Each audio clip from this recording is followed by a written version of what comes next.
বাস্তবে একটি ঘটনা, সময় থাকলে শুনে যাবেন। গ্রামের একটা গরিব ছেলে একটা গরিব মেয়েকে বিয়ে করলো। বিয়ের পরে ছেলেটি মেয়েটিকে জিজ্ঞাসা করলো, আচ্ছা তোমার জীবনে কি কোনো স্বপ্ন আছে? তখন মেয়েটি বলল, হ্যাঁ আমার জীবনে অনেক স্বপ্ন, আমি একদিন অনেক বড় ডক্টর হব, কিন্তু আমি যে গরিব।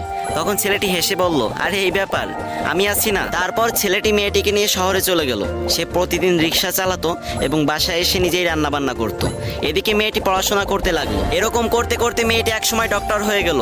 ছেলেটি এই খবর শুনে খুশিতে আত্মহারা হয়ে গেল এবং সে সেই ছেঁড়া কাপড় পরেই মেয়েটির সাথে দেখা করতে চলে গেল। মেয়েটি যখন তার বন্ধু বান্ধব নিয়ে কলেজ থেকে বের হচ্ছিল, তখন ছেলেটি সবার সামনে গিয়ে মেয়েটিকে বলল, জানো আজকে না আমি অনেক খুশি, আজকে তুমি ডাক্তার হতে পেরেছো। তখন মেয়েটির বান্ধবীরা জিজ্ঞাসা করলো, এই এ কে রে?